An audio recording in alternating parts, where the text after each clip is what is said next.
the menstrual cup, new to the Kenyan market but actually in existence since the 1930s. It is a type of cup or barrier worn inside the vagina during menstruation to collect menstrual fluid, and unlike tampons and pads, the cup collects menstrual fluid rather than absorbing it. A group of Danish women came together to create one for the Kenyan woman they call the Ruby Cup, officially launched into the Kenyan market because a red ruby is something valuable, something to treasure, and they believe that when a woman invests in a Ruby Cup, it carries the value of an investment in her health, her economy, and in her environment. Well, Ruby Cup is a superior alternative to pads and tampons. It's like the sustainable revolution of menstrual hygiene, basically. How is this better than pads and tampons, you may ask?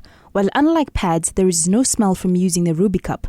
Menstrual flow only begins to smell when it begins to oxidize and break down from being exposed to air, as with pads. Whereas when using the cup, the menstrual flow is not exposed to air at all, and you will be pleasantly surprised about moving around freely without having to worry about your body odor. Plus, this cup can contain 3 times as much as a super tampon or pad can contain. And this is how you use it. What you do is, you take the product, you have clean hands, it's very important. Then you fold the product. You can either fold it like this, into half, or you can pinch it down. You have to practice a little bit, yeah, like this. Then you insert it inside of the body. So like a tampon, basically. And then it opens up automatically. And it creates a seal around the vaginal walls so you don't leak. And then after, depending on your flow, between 4 to 12 hours, you wash your hands. Then you pinch down here to break the seal. You have small holes here, and the air gets out here. You take it out, empty it into the latrine or into the toilet, fold it again, and reinsert it, and wash your hands. And that's basically it. And when your period is over, you just boil it for 5 minutes, put it into your small ruby bag, and then next month you take it out again. Now, the material used is medical grade silicone, which is supposedly the safest method you can use because it has no side effects, unlike pads and tampons that have chemicals and perfumes. What is that? This is the menstrual cup. You do this and then you insert it. Would you give it a try? No. No. I think I will try, but the thinking about inserting this whole thing is scary. Pengine hii ni nzuri kushinda hiyo pad. That's why nataka kujaribu nione na nisikie uchungu wake ni aje. However, there are girls even as young as 14 years who have given it a chance and are embracing this evolution. Mtu ana squat, anakunja hivi, then ana insert, anakaa nayo time yenye pia yeye anataka, lakini ina depend. Unaweza kimbia, unaweza swim, kwa tu poa.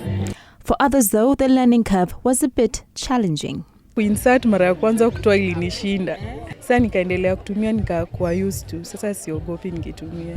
And for her, the best thing about it is that she is now able to retain more of her money. Nilikuwa natumia pads. Sasa nikaona sasa hivi ile Ruby Cup imekuja na iza kusave. Juu pad kwa month ni 140. Sasa 140 tuki times in a year sasa hata inakuja 1680. So even though Treasury zero-rated sanitary towels and there is now a plan to distribute free pads across the country, it seems like this product is even more cost-effective because after buying it once for just 1,500 and subsidized to the lower class at 500 shillings for 10 years, a woman can live worry-free from the extra monthly cost of buying pads and tampons. And the great thing about Ruby Cup is that a girl with one cup can go all the way through primary school, through secondary school, all the way to college without having to worry about affording sanitary pads anymore. Medical Services Minister Nyang' Nyong'o said acceptability will present the next big challenge. I think the first thing really is for the media to get involved in massive education, making people aware of it. You see, the thing is that, as you know, human beings are very conservative. And any new thing you propose, there will be some resistance somewhere. Side effects include the fact that a woman's hymen can be tampered while using it, so extensive education must be adhered to so that girls and their caregivers are aware of this reality. Another disadvantage is that girls who may have been circumcised may not be able to use it, so that could be rather unfortunate in areas where FGM has been practiced. Rubica plans to launch this product across the country, especially in slum and rural areas where access to sanitary towels is close to impossible. In areas like Turkana and northern Kenya, where women and girls have no access to even cloth or tissue, so instead, during their cycle, they are forced to be secluded in a room where they sit on a rag and bleed out.